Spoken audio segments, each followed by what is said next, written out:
Hello everybody, James here, and it's story time with Dutch Mantell 63.5 or Ask Dutch Anything 7. We've got books first, but I'll let Dutch plug his. So it's The World According to Dutch, as we can see, and there's also another one called Tales from a Dirt Road.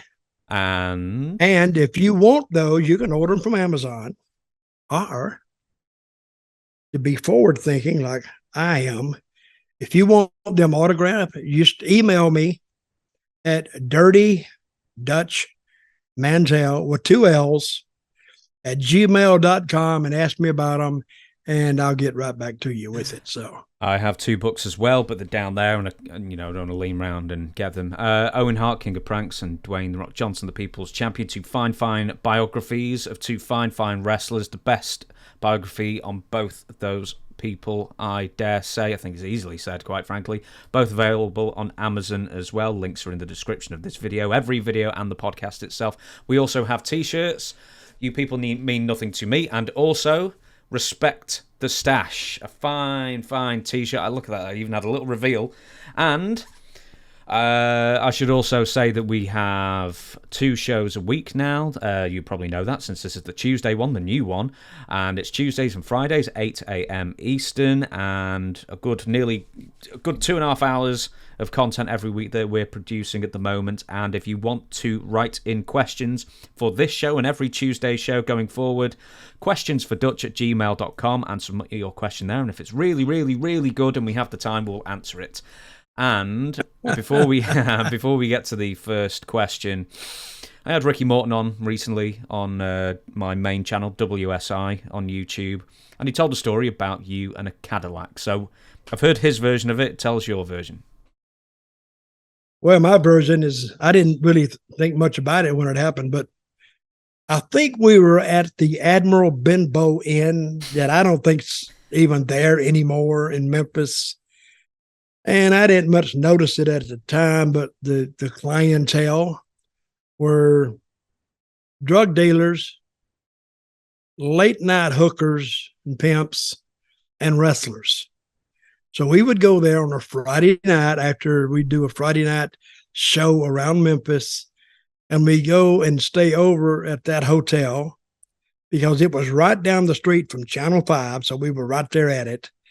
And we would check in. And so one night we pull in there. It was me and Robert and Ricky Morton, Robert Gibson. And we get out of the car, and I think I'm walking by, and there's a pimp standing there with the hat on and all the duds on, and he was doing his nose, and he looked at me and he went, "Dutch Mantell." He said, "Bad motherfucker, baby." And Ricky heard that, and he started laughing, and he laughed all that night. And even when I see him now, if I see him at a convention or something, he'll say the same thing to me. He said, "Dutch Mantell, bad motherfucker, baby." And he tells that story. I mean, he don't tell it every time I'm around him, but he will always say the bad MFer part of it. So I could tell that Ricky really liked that guy saying that. So, and I never will forget it either. Ricky can spin a yarn, can't he? He's a great storyteller. Great guy to make a trip with. And we tried to get him on here, except he had another booking. So I'm going to try again. Hopefully next week we can have him on the podcast. Do you understand what I'm saying? Oh yeah, he's too much. And he great guy. I've known him actually forever. I remember I had just started working here in Tennessee, and Ricky, he's from Nashville somewhere. I remember I was in a gym one day, and I knew who he was. I just never met him. And he kept looking at me, and he kept looking at me. And finally he came over and he said, "Are you Dutch Mantell?" I went, "No, why?" Oh, embarrassed the hell out of him. He said, "Oh, no." And he started, I said, I'm kidding you. And that's how my relationship started with Ricky. It started on a joke. It started on a rib. but good guy. And I've made thousands and thousands and thousands of miles with it. So the first question, we're going to get to the fan questions. And once again, if you want your email read, your question read out, email questionsfordutch@gmail.com. And this fella, Garrett Hernandez, did just that. He said, any chance you can ask Dutch about this clip from the Cornette show? Now, I'm not going to play the clip from the Cornette show, but Dutch, you have watched this, so can you explain the gist of the clip and tell me how true or otherwise it is? Well, let me ask this. Why can't you play it? Because of intellectual? Something like that. I think technically we could, but I'm just not going to, so. Intellectual content. Yeah, go on. Okay, somebody asked Cornette, was it about, it was about Dixie Carter too? Yeah, shall I? Okay, I'll be the fan. I'll be the fan writing in. And it was something like, hey, Jim, did Dutch ever tell you something to the effect of that he saw or he heard that someone saw Dixie Carter, Karen Angle, and Pacman Jones in some sort of sordid menage a trois when all three of those were in TNA at the time? And apparently you were the source of this information, supposedly. Well, I am not the source of this information because I never said this, because it never happened. And I never walked in on anybody, nor did I know anybody walking in on a situation such as that. So I'm going to have to plead totally innocent of having ever uttered those words of a menage a trois. Can you imagine that though? But I'm not going to go there. I never said it. It never happened. And I think Jim on the show says he never heard me say that. Mm-hmm.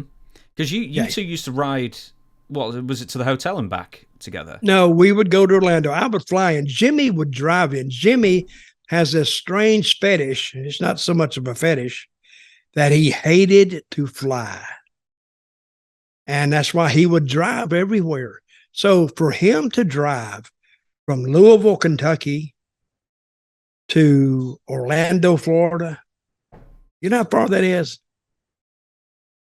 That's about 600 miles or 550. It's a long way. And he would spend the night on the way down. Then he would come to Orlando, spend the night. And then he'd do TV for 2 days. And then he'd start back and he would be gone almost a week just to come down to do TNA TV. And where I would ride with him to the taping facility, which was at Universal, he would be at the same hotel as I would, and his car would be there. And I said, hey, can I catch a ride? That's it. And I just started riding with him over and back. And we were always down there for 2 days. We would do 2 full tapes. And we did another show for syndication. I forgot what the name of that Explosion, I think. Something like that. We did something for that. And I would ride with him every week. So getting in the car after the show with Jim, oh my God, it was the most exciting time of the day. And it was goddamn this and goddamn that damn Russo. Oh, and he just going, and this guy did this, and this, I hate that bastard. And it was really, because that was my highlight reel of the day. And it was like a 10-minute ride from the studio at Universal back to the hotel. But by the time we get there, he'd gotten it all out, and he was much better. So, but I would hear it all then. Very, very. And I wish I just taped some of those, because it would make for great listening. Orlando to Louisville is 858 miles. Really? Yes. Well, Atlanta to Orlando to Tampa is like 400. And then you got to go through Nashville. Yeah, you got to go through Nashville, which is another 200. And you got to go up to Louisville. Oh, what was the story about why Cornette hated to fly? What was the one specific incident, or did he ever tell you? He didn't tell me. He was just afraid to fly. He just was. Now, going back to the actual question itself, the quote from the video is that you once called Surge the sperm donor. And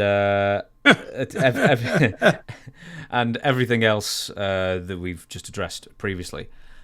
Is there any credence to the rumours that you believe that maybe Dixie Carter was hanging around with some of the male talents purely because she liked them in a non-wrestling sense?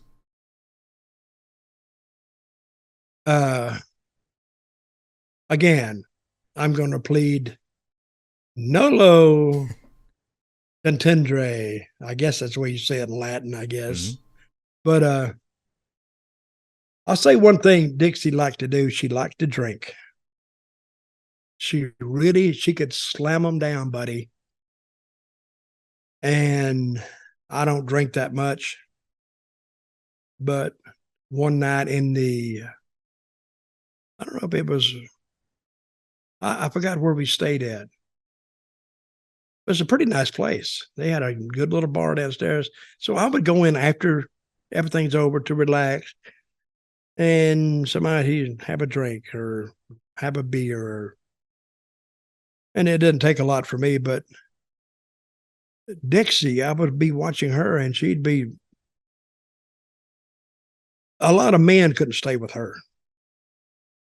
And she would just get a little bit more out of control. And so what happened after the bar, you hear all kind of stuff. As far as me personally speaking, I just heard things, but I have no idea if they're true or not. But she had her husband with her too. So which I'm thinking, wait a minute, that couldn't have happened because Surge was with her in the bar. But I kept hearing stuff. So I didn't go and research it. I didn't go and put the Dutch investigative crew or team on it. It was just things I heard. So, but Dixie was a party animal. And I have to say, she was a lot of fun when she was drinking. She was a hell of a lot of fun. We should move on. Greetings, Dutch and James. What were your thoughts on the New Breed tag team from the Crockett days? Did you work with them? They had a pretty interesting gimmick. They seemed to be getting pushed pretty well, but disappeared. Thank you for the stories. I don't know what happened to them. Chris Champion was one of them. Mm-hmm. And I knew him a lot better than I knew the other kid. And then all of a sudden, the push stopped. And I don't know why. And all the times I was with Chris, he never said one way or the other. And he was a good guy. And he ended up coming to Nashville. And actually, that's where he died. He died in Nashville. So, but other than that, I don't know what happened to him. And they were the New Breed. Yeah. That's their names. Yeah, the other one was called Sean Royal. Yeah, and they had a good gimmick. And I thought they would have pushed them more. Two athletic guys, not really that big, but they were big enough. They was like 210 maybe. But I can't answer why they stopped it. And I never worked together with them again, except for Chris. And they came from the year 2002, the future, where they often refer to Dusty Rhodes as Mr. President because he was the president in 2002 in Dusty's mind only, I think. That we will move on. Harpers Jar. I have been dying to know this for quite a while. I always hear Harper's what? Harpers Jar. Jar. Jar? Yeah, it's what he's calling himself. Or someone called him. I always hear wrestlers talk in shoots about ribs and rib culture, but it is always in past tense, seemingly. Is ribbing still a thing in the wrestling community? Did Dutch see any of it in TNA or his recent WWE run at all? Ribs in later TNA or the Zeb Coulter run. Well, you may have one guy ribbing another guy, but it's nothing to the extent it used to be. One of the world's worst, I think, was Who was Davey Boy Smith's partner? Dynamite. Dynamite Kid. And nobody worse than that guy. He did some serious ribs, but he did some ribs with actual human feces.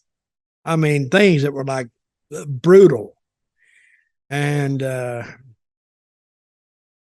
like the one that the 1, 2, 3 Kid did on Sonny.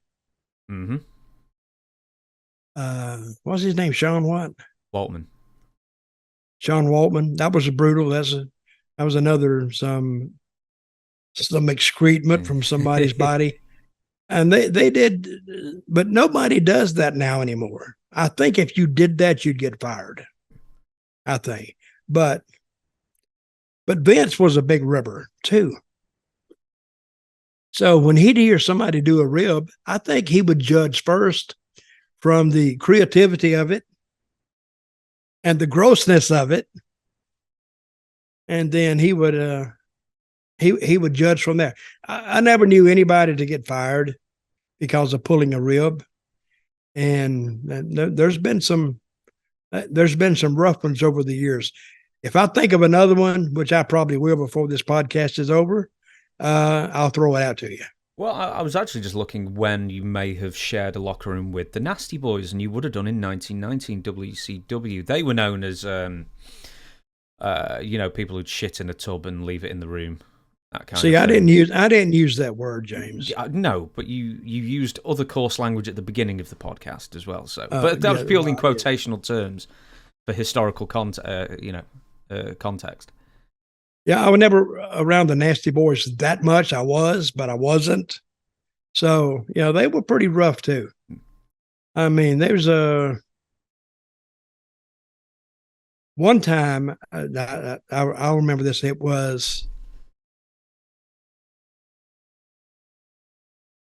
let me remember this right. Can we pause? Jerry Jarrett, Tojo, and Jackie Fargo.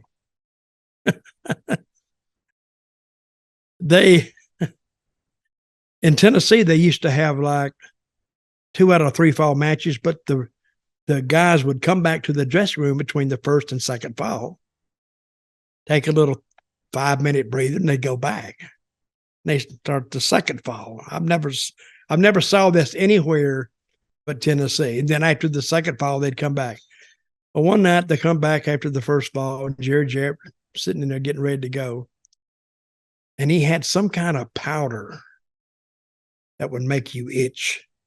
So he went over there to their lockers, took the powder and their underwear and dumped it in there. And he did the other one. So they came back and they'd get dressed and they put it on and Jerry said, well, I'll see you down the road. They said, okay, man, see you tomorrow. Okay. Jackie and Tojo left. I think Jackie Fargo was telling me this story. He said we left and, about 10 minutes I was going. Then I look over and Tojo's going. So they start scratching. It took them about an hour before they realized that somebody had put something in their underwear that made them itch. They had to stop and actually straighten it out and change clothes if they had any, but take those drawers off. And they finally and they knew that Jerry Jarrett had done it. So they asked him the other day, they asked him the next day, did he do it? And he said, what? Of course I didn't do that. Do you think I would do that to you guys? So what they did, Jerry said they waited 2 weeks. Then one night, then they did the same thing to him. Put it in there, and then they left. And then Jerry, I think Jackie was riding with him that night. And he was saying, I'm itching all over. Then finally he said, okay, you son of a bitch. I know what you did. Stop the car. Stop the car. So he had to get out and change too. And then Jackie said, hey, I didn't do it.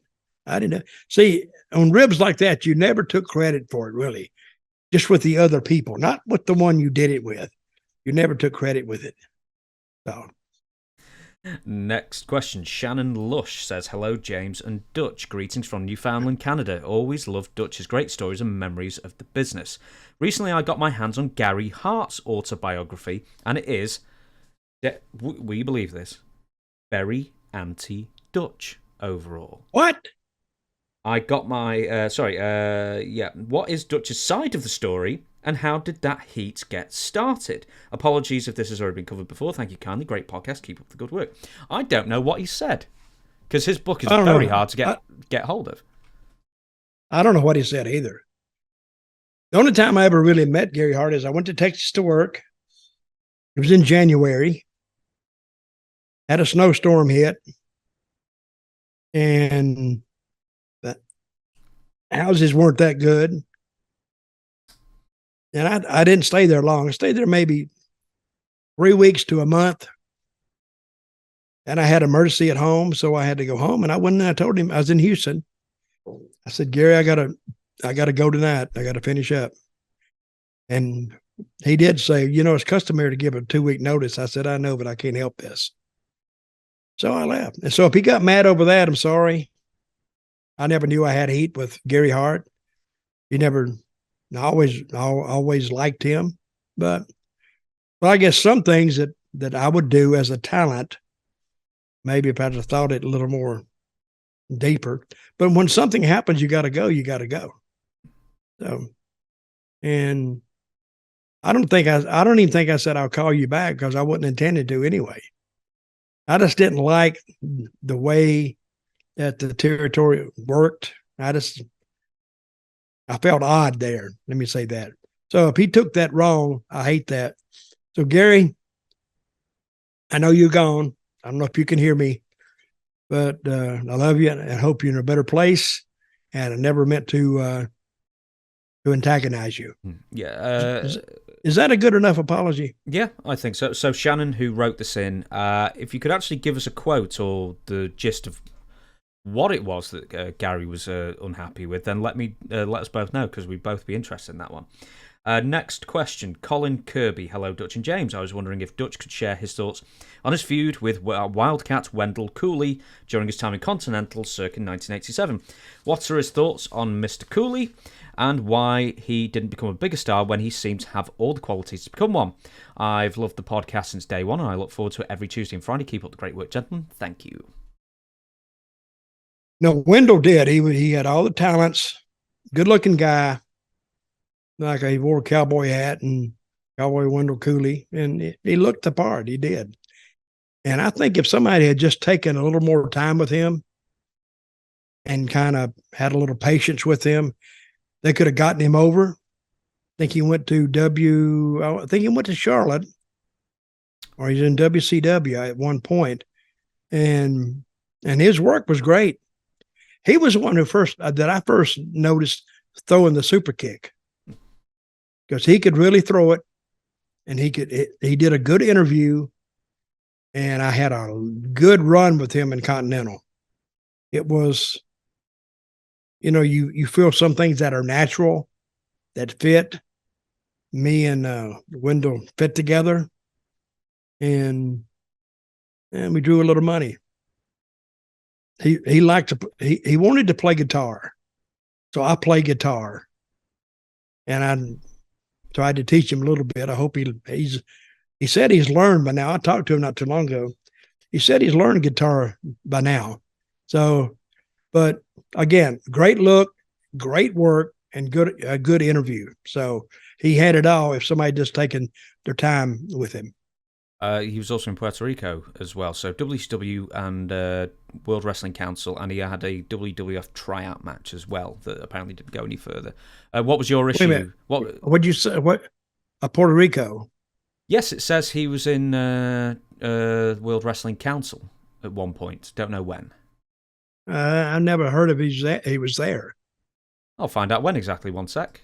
And between 91 and 92, early 92 was the last one in March. So that was when you were still with Where would you have been at that point? I'm trying to think. He would have. He was in Puerto Rico during that time. Yeah, 91 to about March 92. Yeah, he would. Yeah, Puerto Rico doesn't agree with everybody. No. So he probably went down there and missed the States or missed his family, or I'm going home. I've seen guys go down there and spend a week and said, screw this, I'm out of here. And they'd leave.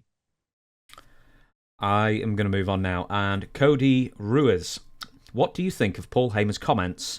Also, what is your opinion on Chris Benoit as a wrestler? Now, he sent a video from Inside the Ropes with Paul Heyman cussing out an audience member. And it's another video that I'm not going to show, although I probably could get permission for this one. I could ask. But I'm not going to show it just in case, because I've not asked yet. So, that being said, Paul Heyman basically takes umbrage with a fan who keeps saying, Chris Benoit, he's my boy. And Paul Heyman says... Yeah. I've seen this before. Okay, then why don't you run me through it and run me through your opinions of what Heyman said and if he's right. Well, Heyman was doing this interview in front of a crowd. I don't know when it was. I think it was at like a WrestleMania No, get together. Scotland. Is that what it was? It was, yeah. He was talking, some kid kept saying, what about my boy Benoit? What about my boy Chris Benoit? Kept on. And it pissed off Paul. And Paul says, and he kind of was getting rough on the guy. He said, let me tell you one thing about Chris Benoit. He says, and I forgot what he said. He said, 3 people died that day, and 2 of them didn't have a choice. And the third one, killed himself after he killed the other 2. So he said, in my book, he's a piece of shit, and he's a piece of crap. I don't want to talk about him. And one guy was trying to put over Chris Benoit's the wrestling abilities. And he turned around and he says, if you want to just judge him on that, you can. I'm not. But he says, if in my book, he says, as performance, as a performer, he was the top 5. And in the other thing that he did, he was the lowest piece of crap on this earth. And he let it go. So do I agree with him? I agree with him on the lowest piece of crap. I do. I do agree with him on that. As far as him being in the top 5 in the world in professional wrestling, I guess, maybe. He did a lot of good stuff. I don't think you could really make him your top guy because he couldn't talk. And he couldn't, I don't know if he could convey emotion. I don't know that. But as far as performing, I mean, he had a hell of a good arsenal of moves. And I don't know who trained him, but he did well. Stampede, Calgary. He was a Dynamite Kid, basically, self-admittedly a copy of Dynamite Kid in the early days. Well, but when you look at him in the ring, he's 5'5", 5'6". No, I think legitimately he's probably around the 5'8", 9" mark, around that. Well, but still, at 5'8", against a 6'2" guy, 6'3", that's almost average for WWE. Then he's not a very big guy. And now if he was in the ring with another guy who could do the same type of stuff, they'd have a banger, as they call it now, a banger. Mm-hmm. They'd have a hell of a match. But the thing about having bangers is the first night you see them, boom, boom, boom, boom, wow, what a match. They bring them back the next week. Boom, boom, boom, boom, boom. Oh, well, they had another one. By the time they bring the third one around, well, you've already seen everything these guys can do, basically. Everything. That's why you have to have a story. And when you have the story, now they can cut that bangy stuff out and tell the story, but keep their banging stuff in there. They just tone them down. That's what a lot of people don't understand. You just can't keep having the same match over and over and over again, just performing. They want a story, and where is this leading me? Mm-hmm. See, that's where the winner and the loser actually has significance, which today, sometimes they can do stuff. It doesn't matter who wins. Sometimes, and that's why I used to like Broadway matches. And a Broadway match is a time limit draw. You never see them ever anymore. Because, when you get close to say you got a 15-minute time limit, 13 minutes, 2 minutes remaining. Now you alert the fans, hey, if one's going to win, you're going to got to do it in 2 minutes. You got the clock on you. 14 minutes. Oh, it's counting down. Oh, God. And one guy looks like he's going to win. I've seen guys time it so close. Referee would go 1, 2, ding, ding, ding, ding, before they come down on the 3. So, but. Did you ever meet Benoit? Because I know he had a couple of tryouts in WWF. I met him. I met him in not Calgary. I met him in Edmonton, I think. Somewhere way up north. If I'd have went up, I swear to God, I was so far up in Canada. If I'd have went another 100 miles, I'd be up to damn Arctic. I'd be at the North Pole. Cold, and he was standing in the back. We had a show, WCW show there. And he came to it, and I'm standing out, and he come over and introduced himself. And I'd heard about him. And I'm not tall, but I was taller than he was. I was probably then 5'11", maybe. Hell, I'm like 5'2" now. I'm all beat up and jammed up and squashed and everything else. But he was kind of looking up at me, and that's when I said he's not really a big guy. So, but I agree with Paul. He probably a great, tremendous technical worker. But as far as drawing you money, I don't think. And he may have drawn a little money in ECW. Because, that little bingo hall they could only hold like 1,200 people, I guess. And once you sell it out, you sell it out. I mean, you can't get any more people in there. And they sold out whether he was there or not. I think they sold it out no matter what the card was, pretty much. Well, I don't know. I've only been in that building once, and they said it used to be a hellhole. They've cleaned it up now. It's not too bad now. But I was on the convention there, and they cleaned it up. But do I agree with Paul? 100% on the first one about him being a low piece of humanity. I agree with him there. And being the Bob 5 top, that's subjective. So that's debatable. We shall move on. Now, Rusty Loudermilk has sent in 10 reasons, because we did a video last week, or a question last week, about Jim Crockett Jr. and why basically JCP fell apart. I'll be very quick here and running through it, but I want to pick up on number 9 out of number 10. So, the Watts purchase was a payment in the range of $33,000 a month. Now, these are all reasons why Crockett went out of business by 1988 in his spendthrift ways. Number 2, Crockett purchased 2 airplanes with 2 full-time pilots on retainer. Number 3, Crockett got a lease on Dallas's office after Watts' purchase while still having an office in Charlotte too, which we think we may well have talked about, in fact. Number 4, Vince blocked Crockett off most of pay-per-view, we talked about. Number 5, guaranteed contracts way before guarantees were the norm in the business. Number 6, purchasing of dying territories. Number 7, developing the wrestling network for syndication and ad sales that never came to pass. Number 8, taking Starrcade out of Greensboro to Chicago, which really hurt their business. We could talk about that at some point soon.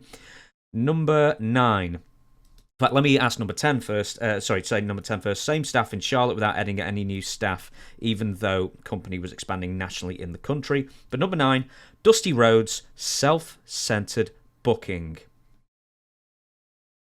Now, I've also talked about Ricky Morton about this. He's very adamant that Dusty had his people he wanted to push, and Ricky and Robert were essentially too popular without Dusty's intervention or getting the rub off Dusty, and he was jealous.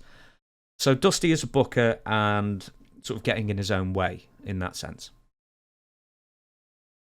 Let me, I think that Charlotte office, they progressed on this in the wrong way. I don't know why they were trying to take over dying territories anyway. Hang on a minute. What happened? I'm here. What did I do here? I'll pause. Okay, sorry, slight technical glitch. Carry on. Nearly called you Dusty then. Dutch. Yeah, Charlotte is it's an interesting look at how you kill your territory from the inside. They saw that Vince was taking over the country, and Vince had a totally different business outlook on the wrestling business. And I think that they were trying to take over territories and try to run the territory like it was before. The house show business was basically dead. They were going off. WWE was making their money off their TV. They were selling their show as a show, where I think Charlotte was still trying to almost work under the, the commercial arrangement of it's a, what do they call it? Infomercial. It's a infomercial. And that killed them. They wanted to send me to Florida, and I've covered this before. I said, I'll go because what are you going to say? So when it come time to go, I went the other way. So as far as Dusty self-promoting himself, yes, he did. He was over, and he would do that to Nikita Koloff too. When Nikita would get in a spot that he needed a partner, or Dusty would make himself a partner, especially against the other Russians. He would go in on with the Rock and Roll when they needed to make a 6-man against the Midnight Express and somebody else. Dusty would stick himself in there, and he would just do stuff like that. I don't know how much money that. See, you assume that you're getting paid main event money, whatever that is. That main event money in every territory was basically different. So if you had a guy, you guaranteed him $2,000 a week. I don't care where he was on the card. He could be second match, but he'd still expect that $2,000 that week. And where did that $2,000 come from? It came out of the house gate money. Exactly. They didn't said, well, the main event gets this percent and this gets this percent. They didn't do that. It was basically whatever they thought the guy would take and go with. They never had anything in writing that you're going to get like of the house, you're going to get like 25% of 33% or something like that. It was, and because none of the wrestlers ever saw the books, they never saw the ticket sales, they never saw the receipts, they never saw anything. Basically, when they looked out there and they saw a full house, they still didn't know what they were going to be getting, because I've had them tell me, yeah, but we give a lot of tickets away. What? And that was one of their reasons that your payoff wasn't like it should be. So what else did Ricky say? Right. So very specifically, Ricky said that, and Robert Gibson told me the same thing as well, is that, let's say the Rock and Roll were headlining against the Midnight Express on the B Towns, while Dusty and Ric Flair and whoever else was on the A Towns. Mm-hmm. And the B Towns, with Robert and Ricky on top, would be outdrawing the A Towns with Dusty on top. And according to Ricky and Robert, that wouldn't do in Dusty's eyes. So he would either shunt Ricky and Robert down the card, or take them off the road, or insert himself with Ricky and Robert to make it seem like he drew the house instead. Well, I never heard of him taking them off the road, because that would have been noticeable to Crockett himself. So well, I mean, eventually he got rid of him in, was it 88 or something? But so Dusty would be very jealous if anyone else outshone him, basically. Okay, why did Ricky say that he left Charlotte? I think it was a dispute over money and a dispute with Dusty. Maybe. I heard one time they were going to put the world title on Ricky. Did he tell you this? Mm-hmm. And He said, well, what's going to happen to Robert?